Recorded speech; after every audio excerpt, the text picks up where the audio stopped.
All right, thanks, Sam. So I'm going to talk about assessment, engagement, and motivation when it comes to writing.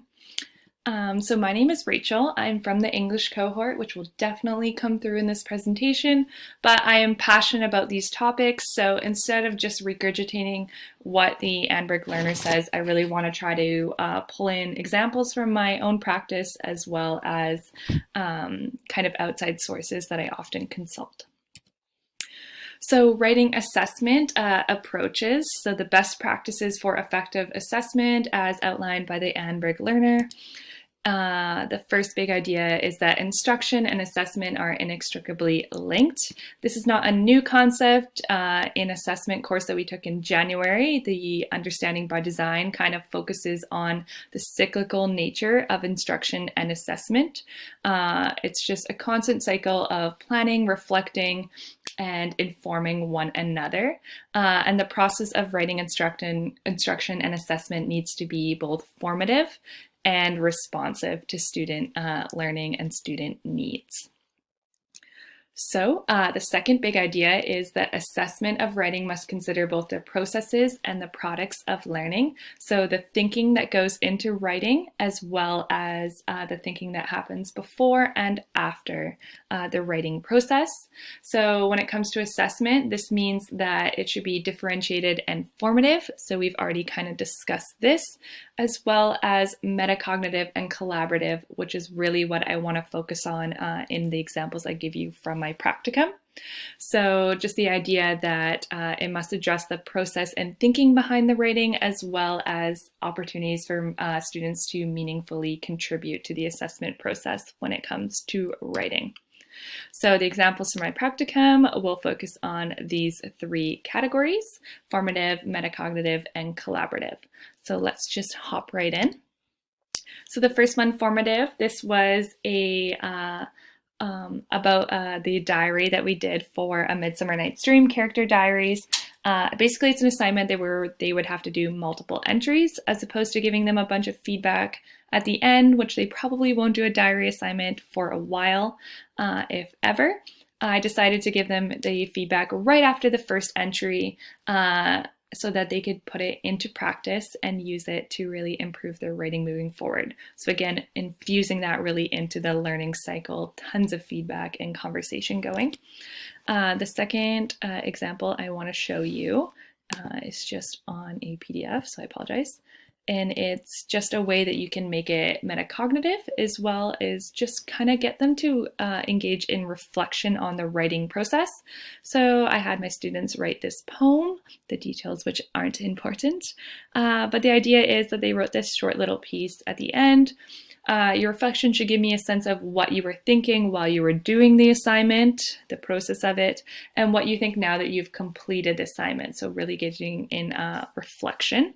This gives me a window into your choices and allows me to understand why you've handed in what you did. So it's valuable both for me to see their thinking as well as for them to reflect on the process of writing something like this, like a poem. There's just an example, which I won't read to you for the sake of time, but you're more than welcome to pause and kind of see how that played out in the context of a poetry assignment. And then the last one, how to make feedback more collaborative. Instead of just having my students using certain rubrics, I would fill them out and I would figure out that I was doing all the writing. So I was really recognizing these patterns and what my students needed to do to improve, but my students themselves didn't have opportunities to really reflect on how they did in the assignments and what they thought they did well. So I started doing these ones, and I don't think you could do it for every assignment, but to give them opportunities to look at the criteria, make observations, and then you can just start adding in your feedback, which saves you a lot of time too, and makes it more conversational. I agree with what you said. Yes, that's a great example that you pulled. And it makes it a little bit more collaborative and allows students to really take ownership over the assessment process. So those are some approaches for assessment. Now let's look at some tools. The number one tool is our friend, the rubric, when it comes to writing assessment. So let's go over a couple different types of rubrics and see the kind of benefits and downfalls of each style. So the first one is holistic rubrics. Holistic means to take things into consideration of the whole, looking at the whole. So when a holistic rubric consists of a single scale with all criteria to be included and considered together, clarity, organization, mechanics, everything. This can be great for a lot of informal assignments where you just kind of want to see where students were at on a certain topic or where they are in this writing skill, but you don't want to necessarily nitpick for grammar or organization. One of the downfalls, though, when it comes to improving student writing is that it doesn't really target feedback. So it's hard for students to really get specific information about areas they need to improve and their strengths. Unless you're highlighting and writing all over it, it can often not really be that informational for students.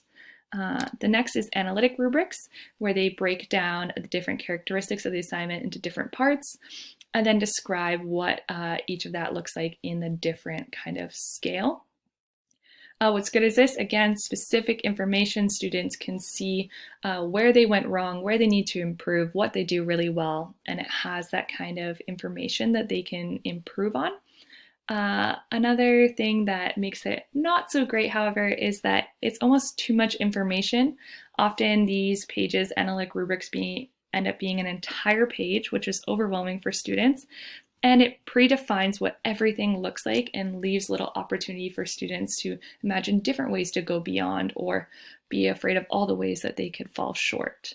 And that's where single point rubrics really come in handy. This is really popular in education, is where the criteria is all included, the various different components, but it only describes the proficiency. And then as a teacher, you fill in examples where that student exceeds the standards and areas that need to work. So it's really catered to them. This is awesome. And also you can make it more conversational like I did in mine. However, it is a lot of writing, so it can be very time consuming.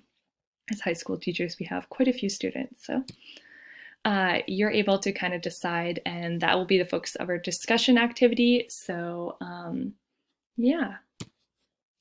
And then a second tool, which you can use in conjunction with rubrics, is portfolios. These are collections of students writing over time, very different types. You can include reflections or something called like a feedback log where they start documenting, looking at their assignment, looking at pieces of feedback and documenting one strength and one area to improve for each task. And then they can start to notice patterns. Or you could be like, on the next writing assignment, I want you to take 2 things from your needs improvement category, write them on the top of your assignment, and I want you to include those. For this thing, it could be transition words. And you're really making that feedback actionable and meaningful when it comes to student growth. Other tools I'm not going to spend too much time on because I'm not a huge fan, but we'll just briefly touch on them for the sake of the Annberg learner. Short answer questions and quizzes. I don't think this should have been included in something called writing big ideas. Don't really consider that to be a big idea. Short question answers and quizzes are usually used to illustrate kind of student comprehension of a certain concept or topic, but not really of a writing style itself or to do with something about writing. It's more just a means to an end. So I don't think it should really be included, but that's just myself. Performance-based assessments are kind of like the one I'm doing now, where it's multimodal. I'm taking writing and putting it into a different context, which offers opportunities to extend and transform learning. These are usually larger summative based projects as well. So different things to consider when it comes to writing. Engagement and motivation. So how can we make writing a meaningful and positive experience for our students? This is the big question that I have been focusing on a lot in my emerging practice. And here is kind of the big ideas presented by the Annberg learner. The number one is choice, and we see this time and again in education. Providing students with choice really motivates them and allows them to take ownership of their learning. So the two main ways that we provide choice in writing is in topic or in form. So what do you want to write about, or how do you want to write about it? So instead of, I imagine this is some kind of course or unit on environmentalism, instead of getting all of the students to write on global warming, which is an important issue, you could provide different options for them to write on based on, and they could pick ones based on their interests, their prior knowledge, or something they just really want to know more about. And you're able to get more interesting and unique writing samples because students are engaged in the writing process just based on the content topic. Also form, so again, with a more expansive understanding of text, how can we create different opportunities for students to create different and a variety of texts. So advertisements, comic strips, flow charts, collages, to really represent their understanding. So choice is huge. The second one is technology. So the idea of 21st century writing. What does it look like in this world, and how can we use technology as a tool for engagement? So one, it creates an authentic audience for writing to be published. So even if it's just a classroom blog that's private, most of the times teachers are the only ones that read students' writing. So they're writing for that audience, and they often don't put as much effort into it. It's just kind of sometimes ticking a box and getting something done. But if they know they have a wider audience, a real audience, they're gonna be more motivated in creating something that really is their best efforts. It also makes it more relevant and meaningful. Students can learn practical ways to engage in real-world writing. Most of the communication that they engage with is on online platforms, so they can really refine this and expand upon it and utilize the digital skills that they likely already possess, the different platforms, our social media, and how they can navigate that in an academic setting.